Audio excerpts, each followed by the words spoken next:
Oh boy, am I glad I noticed that 30 seconds in. All you missed was me saying I cosplayed as the Death Star. It was funnier the first time he said it. Yeah, it was surprising the first time I said it. Now it's just... whatever, heard it.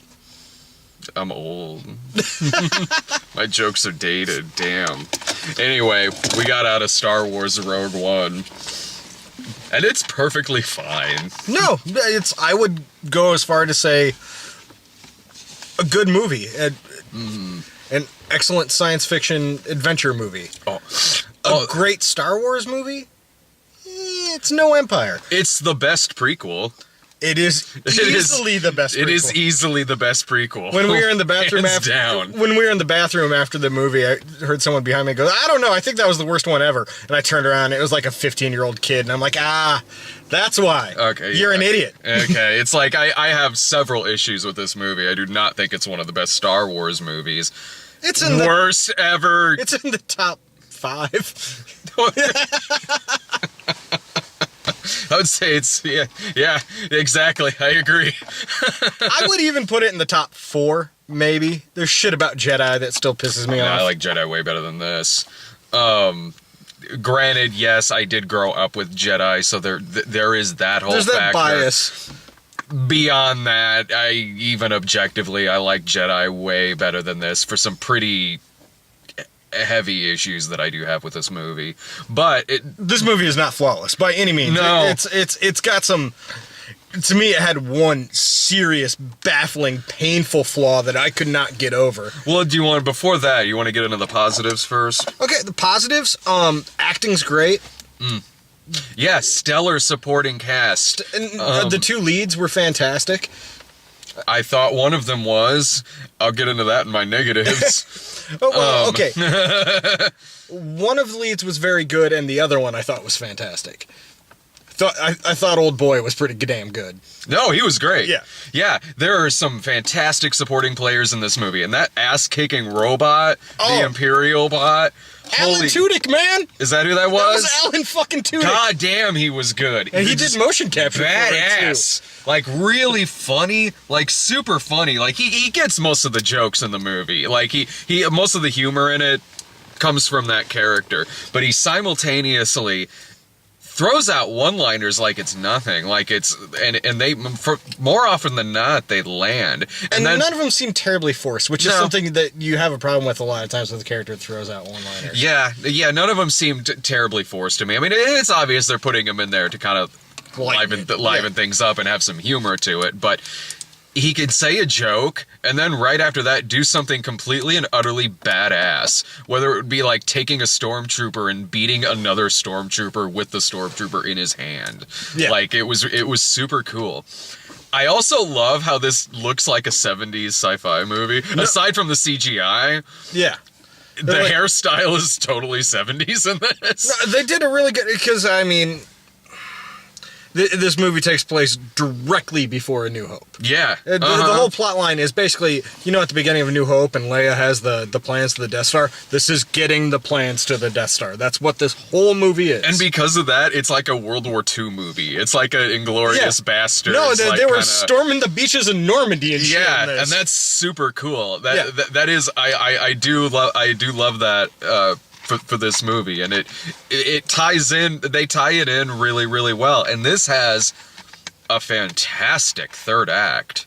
Great action scenes, and just throwing in great shit like there's AT-ATs and all this other nerdy crap that I grew up with and loved, and like there were moments I was like, that's really cool. But then there are things where it's just like, fuck, why? Like, they found an actress to play Mon Mothma. Oh, yeah. Who looked...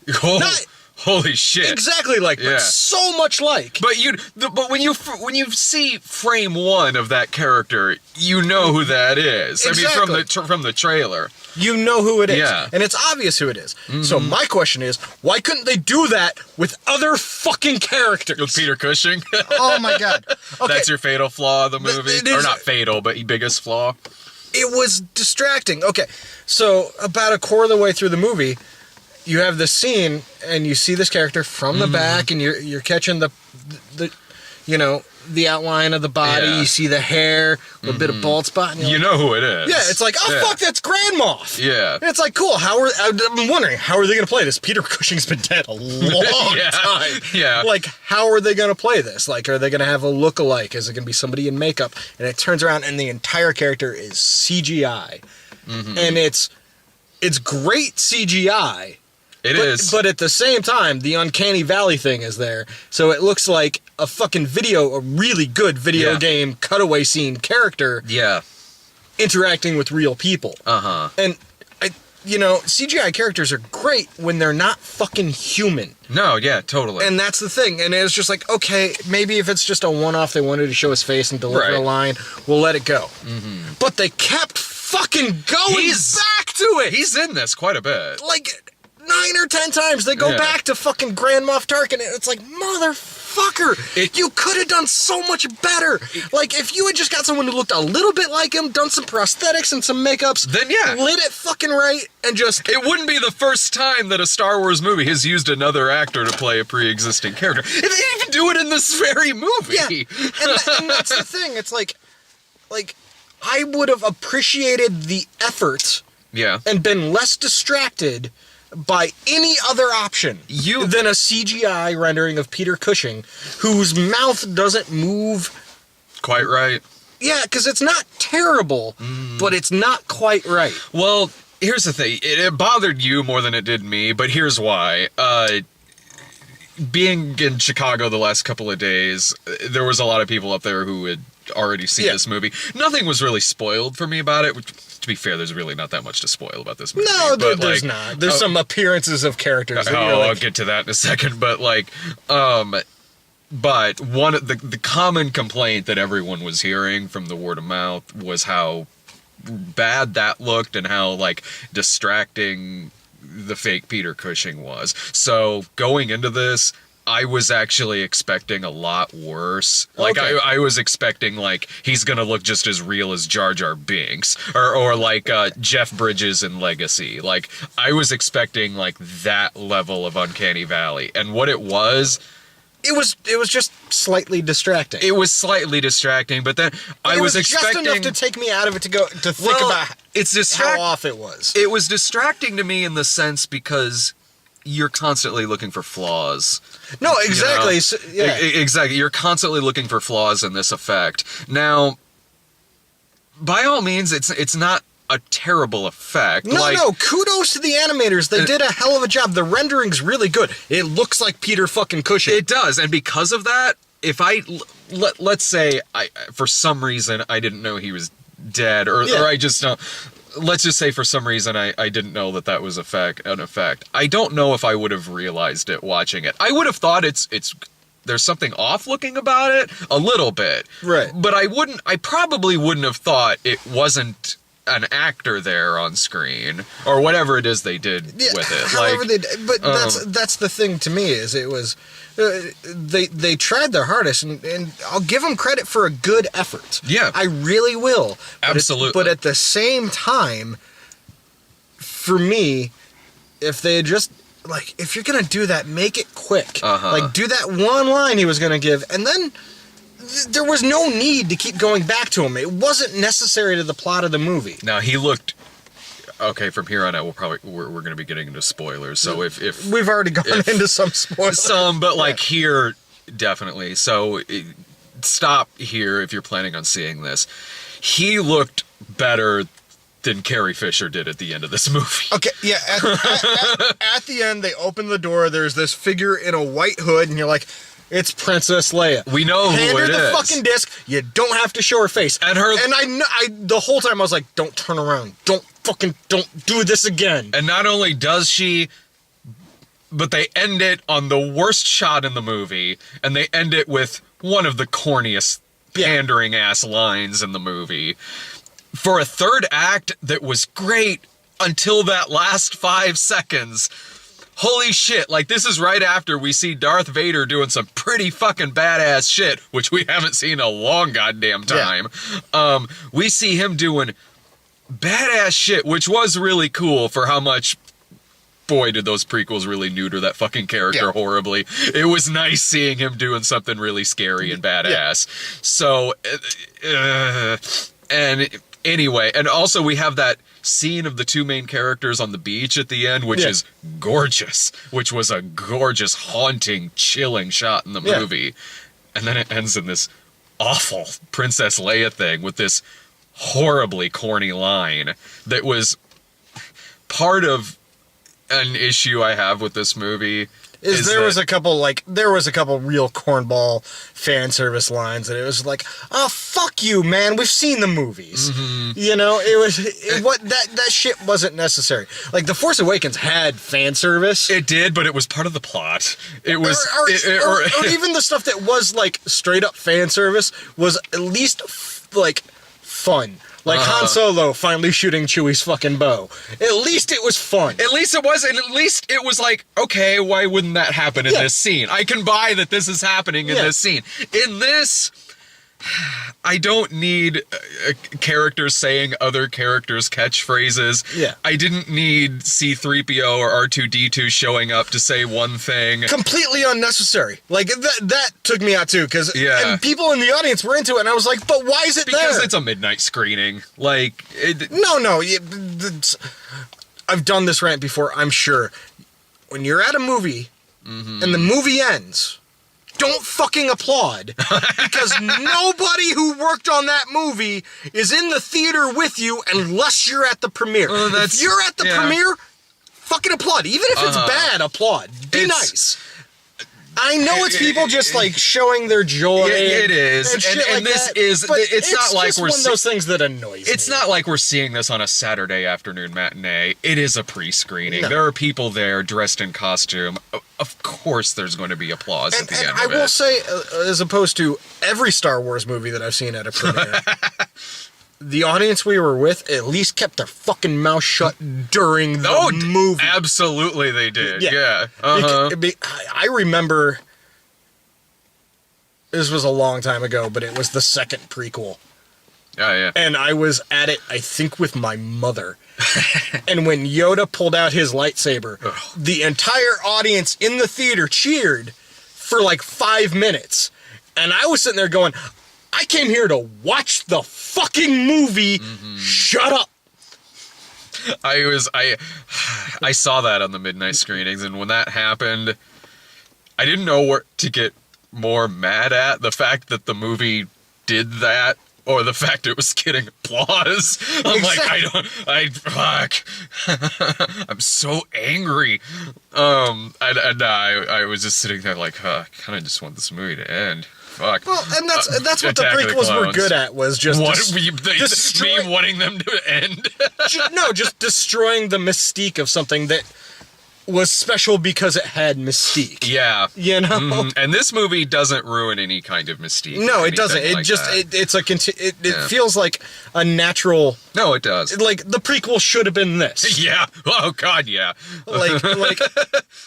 Like if this had come out, like when the prequels came out, I would have been just like, fuck yeah, keep making more, George. Yeah, keep doing it, man. Keep doing it. Oh, the part where like Ponda Baba shows up with the other character, you know, he doesn't like you, I don't like you. When those two showed up, okay, I how the fuck did they? Because the progression of this movie, it's like, okay, it's cool to see those characters. It wasn't for me. I was like, come on, don't do that.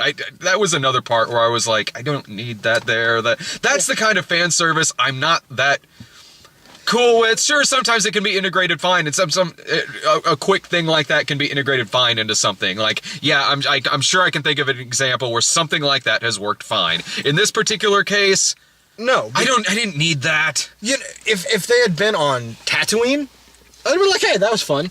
Were they not on Tatooine? No. Oh. They were on another planet that later that day got blown up by the Death Star. So how did those characters make it to fucking Tatooine when the Empire blew that fucking planet to shit? They're the Empire's version of R2 and C-3PO. They're giving evil plans to somebody else. Now, okay, if that spins off into something about those two, like, okay, well, I guess he set it up perfectly fine in this film. I did like seeing Oh, sorry. What were you gonna say? It's like that would be a fun like buddy scumbag movie. Yeah, you know what? I'd be like, all right. Well, I one guess, of them you can't understand. yeah. I guess that little fan service thing there was all right then. You kind of set it up for it. You got me, movie. That one didn't bother me as much as like the R2D2 and C3PO one, because that one was just out of fucking nowhere. And like the other one that fucking killed me, like I was excited at first. Fucking Jimmy Smits is in this movie. Yeah, I had no problem with that. And that was great because it actually tied things in nicely to, sadly, the prequels. Sure, yeah. But it tied things in nicely, and I'll give him credit for doing that. Yeah. But he has a line where they're like, entrust this information to someone. And he's like, oh, yes, I trust her with my life. It's like, dude, no, don't do that. Like, and don't say that. Like, with that shit-eating grin, you know that was the one line Jimmy Smits is like, fuck it, I'm just phoning it in. Phoning it in. I got a couple lines. I'll do what I can, and then Yeah. I'll get back to the set of, is he on any show now? I love Jimmy Smits. I do, too. He's great. Yeah, Jimmy Smits is awesome. Like, I see Jimmy Smits in anything, I smile for a second. I'm like, fucking Yeah. Jimmy Smits. Fuck yeah. That season of Dexter he was Yeah. on, he was great. Oh, the last couple seasons of West Wing. Yeah. NYPD Blue. Yeah. Fucking love Jimmy Smits. Smits is great. No, it was cool seeing him pop up in this. But yeah, I kind of thought that too. What you just said. But a huge issue that I have with this movie, I really didn't give a fuck about Felicity Jones. Not even a little bit. I thought she was nothing. I thought she was wooden. I thought there was nothing interesting about this character.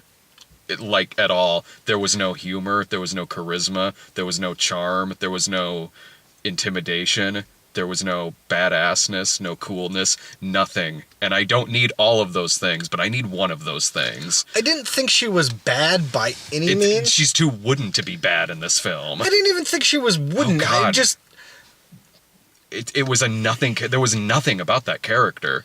No, there really wasn't. It was one of those. It was an ensemble movie where like a couple of the supporting characters, like the two Asian fellas, who were great, Yeah. but they were ridiculous, and that's what made them great. Like, Yeah. like let's throw in a fucking blind Japanese warrior. Yeah, And yeah, and that's the thing because like, and those characters that could easily be cliched as fuck, but those Sure. actors made them interesting. Yeah, and every character in this movie was interesting, but her. She is literally upstaged by everything she acts opposite against in this movie. And I can see where you're coming from with that, and I think it's mostly because everything she acts against in this movie was really good. It's not that there is nothing to this character, even if this character was just its own thing. Look, compare With movies. this character's backstory, I do think they needed an actor that could emote a Exactly. little bit more, because Something. this character had a couple moments where like some serious emotion really would have been great. Yeah. And like I said, I don't think she's a bad actress. No, she's not a bad actress I wasn't at all. upset by the performance, and I didn't think about that watching the movie, but now that you've mentioned it, yeah, she was a little stiff. Yeah, I was thinking about that constantly because that was the one thing that was not pulling me into the first 2/3 of this movie. If there was something there, a character, like I could have been pulled into everything that's going Because on. there's like a scene where, like, by all means, that character should be righteously angry. Righteously angry or some... But she's just kind of schoolmarm lecturing, you know? Yeah, that... And even in the action scenes she has, every other character has action scenes a million times better than hers. Yeah. A million times more badass. And think about every movie that's like this. Every World War II movie that's kind of like this. Nearly every single one of them that you can think of has a lead character in an ensemble cast that's a million times better than this character. No, yeah, it's yeah, you're right. She kind of was the weak link in the acting. I don't once again, I don't think she was terrible. But, she wasn't. But She when wasn't you compare terrible. her to some of but- the other performances in it, where you have, I don't even know the guy's name, but the guy who was the captain was fucking charismatic as holy shit. Yeah, he is great. And I was like, I knew going in, I was like, okay, based on where this movie's going and what they're doing, everyone's gonna die. And I that's one thing I love about this movie. Everyone fucking yes, dies. They went for it in terms of Yeah. that. and the ending scene is with the two characters that are the last ones to go is so gorgeous, and so it is so emotional that in that moment, in that one moment, it's the only moment in the movie where I was legitimately sad to see these two people go, largely just because of the filmmaking. Yeah. Not so much that, oh man, she's not going to be in any more of these. It was gorgeous filmmaking. Yeah. And the other dude was so good here. Yeah. And then she's got scenes with fucking Alan Tudyk is this amazing robot character. Yeah. And Donnie Yen? I think. Yeah. The blind guy? Donnie Yen. He was great in the movie. Yeah. I might have that name wrong, and I apologize. I am so physically and emotionally tired right now. Why?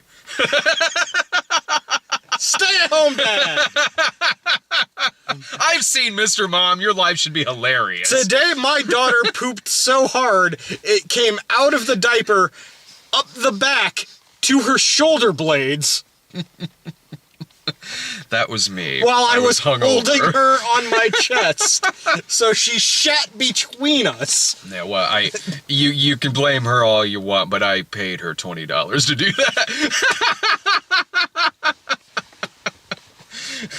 Takes after her daddy. You know who should have been the main character in this? Guy Pearce's character from Lockout.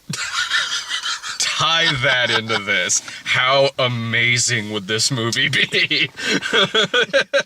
I love Lockout. I enjoy the hell out of Lockout. Escape from New York in space. Fucking space? Yeah, with Guy Pearce? Yeah. Amazing. Guy Pearce is one of those guys that's like every time he's in a movie, even if it's like the smallest fucking thing, I get excited because it's fucking Guy Pearce. Me too. Oh, I wish this had Guy Pearce in it. You know what? In the first 2/3 of this movie where I was kind of iffy about it, honestly, which, to tell you the truth, is about how I was in Gareth Edwards' last fucking movie. Oh, Godzilla. Yeah. Which I really liked that Godzilla movie, but my thing was just like, oh man, Cranston was such a better character than... Like, yeah. The people who cut the trailer thought so too. Again, Gareth Edwards' Godzilla, solid third act. Bullshit first 2 acts. I didn't think the first 2 acts of this movie were bullshit, but the last act is far and away better than the first. You know what I was thinking a lot during the first 2 acts of this film? I was sitting there quite a bit going like, this isn't bad. It's iffy, but I was thinking like, this feels like if you were to take the best scenes here in the first 2/3 of this movie, you could probably use them as cut scenes in a really kick-ass video game. Like, this would be a good... It's sort of like they didn't really make the game, they just kind of turned it into a movie. It kind of feels like we should be playing this like 20 years ago on the N64, and we should be playing as Dash Rendar. Like, Dash Rendar. You know? I kind of want to see that movie. Make Shadows of the Empire. The first 2/3 kind of felt that way to me, and because of that, I thought that the first 2/3 were passable. I mean, I felt like they were building to something, and that was the thing. It was just kind of like, I think I went into this movie with the understanding of basically what the idea of the storyline is. They're getting the plans for the Death Star, and I was like, okay, so they're building up to something big. Mm-hmm. You know, I kind of figured that's what was gonna happen. You know, I'm glad it did. Yeah. Because we got a kick-ass climax here. Yeah. When those Star Destroyers crash into each other, oh yeah, there is some drop-dead gorgeous effects work in here. No, like the space battles in this were far and away, I think, honestly, the best space battles in any of the Star Wars movies. It's up there, man. Yeah. It's like way up there. The dogfighting in this one's fantastic. Uh-huh. And yeah, they did some stuff that you hadn't seen before. Yeah. No. Oh yeah, like seeing a planet get demolished from the point of view of people on that planet. Yeah. That was cool. That was gorgeous. Because of everything about this movie that I feel works, and when it works really fucking well. There was a large portion of this movie where I was sitting there like, you know, this is pretty good, but I would probably... if I was at home watching this, I'd feel perfectly fine. And there was a point where I was like, I think I'm kind of just recommending this as a rental. But then when it really was kicking in and got to these moments that I thought truly were great in this film, it bumped it up for me to say, like, this is at the least worth a matinee screening for this movie. I would say go see it. Pay Well, full price and go see it. Because for me... I mean, for me, I'm mainly talking for me. Like, look, this is a critic-proof movie. You've already made up your mind whether you're going to pay full price to see this or not. And you know what?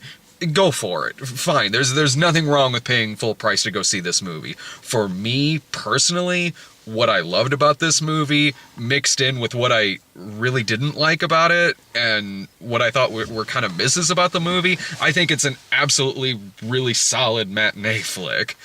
Yeah, and my thing is I'm torn between, you know, the absolute utter fucking geek that I am. Yeah. and the point where we're at and doing these reviews from like, you know, 3 years ago, I feel like I was probably a lot more lenient on everything. But now I feel like it's the job is to be critical. So, like, even if I like something, I'm looking for flaws. Yeah. Just so I have something to talk about. You know? I don't know if I mean, I do that when I'm writing for the snob, of course, but like... there's sometimes I just get lost in shit and enjoy the fuck out of it. Yeah. Like, you know, we've watched some terribly flawed movies that I've been like, I'm done looking for flaws because I'm fucking in. Yeah, and like, that's... Best Man Holiday? Oh, hell yeah. Was terrible. That movie was objectively fucking terrible. I would watch that again tonight. Yeah. That's how me and Brian are whenever we go see shit like When the Bow Breaks. Yeah. Like, you know what, when I'm probably more lenient now than I used to. I feel like I'm much less lenient now. I think I'm more lenient now, even though I've really always been, like, I just want to go to the movies and have a good time. Like, I don't really go in a lot, like, just with, like, a critic helmet on or anything like that. Sometimes I do, of course. Everyone does sometimes. But, like, usually it's just sort of like I want to enjoy myself here. Well, and I think the thing is that for me, the critic helmet comes on more when it's something that I'm inclined to really like. Oh, no, that's true. Yeah, you know, that's, when it's something like Star Wars. Yeah. I've been watching the Star Wars movies since I was a kid. I collected the action figures. I read a bunch of comic books and books and shit. Like, well, that's just having you know. standards, you know. That's having good standards. Yeah. That's what you should. You should have good standards when you go see something, especially something that's like this, something that we grew up watching ever since we were kids. But I think I'm a little more lenient now in the sense that we do, or at least, well, you go see more movies now than you used to a few years ago, theatrically. I certainly do. I'm at like 3-some movies a week, so I maybe there are times when I'm a little more lenient because I've seen like the 50 Shades of Blacks, all of that, and you too with the religious movies and shit like that, which is Medea and Tyler Perry and and some of the like half the movies we're gonna see next month, like and that's and part of me like it makes me appreciate it when I see something good more. It does me too. And when something's overwhelmingly good and has a few flaws, I'm really willing to overlook those few flaws and enjoy the fuck out of something really good. Yeah. Well, it's, you know, like if I hadn't seen 20 terrible movies already before we saw it, like something like, you know, Neon Demon, I might have found a lot more flaws in. Maybe. I enjoyed that movie so fucking much. That movie is totally my cup of tea, so I probably still would have loved it anyway. Well, it was kind of mine too, you know, because it was just enough exploitation into the artness. Yeah, I was like, this is like it was great. Brad's like milieus just combined. Our interests were scissoring during that movie. Right there in front of the film, and Keanu Reeves was filming it. Yeah. His shady ass character in that movie. But for this movie, like, I will say the geek in me took over for a lot of it and was willing to overlook a lot of the weak points because I was honestly enjoying the movie. Yeah. I was honestly enjoying the movie. And you're right, the lead actress was a little weak, but at the same time, everything else that was happening around her for the most part, And that's true. I was really into, so I was willing. It didn't really register at the time. Now that I think back on it, yeah, she was a little wooden. But everyone else was great. Everyone else was great, and for me, that made it stand out more that she was. See, for me, that was distracted from it. Yeah, You know, and I can see that. I can see why that would happen. But I mean, us seeing so many movies, like what you said a second ago, it does make you appreciate hardcore when we get like the Hell or High Waters and the things like that, and Moonlight. And, and Moonlight was. I know we reviewed that the other week. Yeah. I've been thinking about that movie for a week, and it's just like, fuck, that was a really good movie. damn good. Like, and it had flaws too. Sure. Yeah, but at the same point, it's like that's one of those movies that people are gonna like teach about. I feel that way about because a day or two ago I saw La La Land, easily one of the best movies I've seen this year. And yeah, it's good movies, mediocre movies, bad movies. It's great coming out to the theater every week. Well, and that's kind of the joy of December too. Yeah. Is for 12 months we go see every piece of shit that comes to town, and in December. Oh, it's Oscar season. That's true. It's like that's very true. So coming up next is Collateral Beauty. No, I know. I agree with what you're saying. Like it's Oscar season, right? And everything. So like even if I don't get to see it in the theaters, at least I know a lot of the movies that I want to see are coming out. Silence is coming out before too long, I think. Silence, I've been looking forward to since. It's okay. One of my favorite movies of all time is The Mission. Oh, the De Niro, Yeah. That was hell yeah. Easily one of my favorite movies of all time. And it seems like Silence is going to be Scorsese's kind of version of The Mission. Yeah. But in Japan. And part of me just that concept alone is fucking amazing. It's gonna be great. It's gonna be 18 hours long, but it's gonna be great. I don't care. I don't care either. Like I'm down. I'm so sold. I'm so sold on that. I hope it comes to town. I don't know when that's. Oh, dear. Sorry, guys, it got dark for a second. My wife is texting me, and I have to. Oh, we can wrap things up. You have any final thoughts about this? Yeah, it's good. Go see it. Yeah, it's good. Go ahead. Sorry. Nothing is ever going to be the original trilogy. Like, as a Star Wars nerd, nothing is ever going to be those three movies. But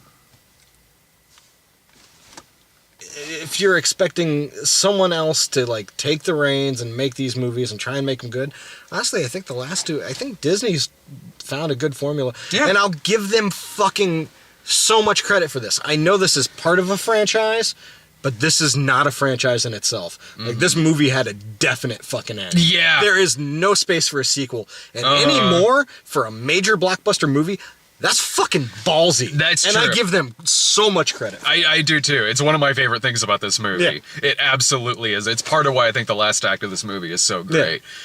Yeah. For all the problems that I have with this movie, it's good. It is.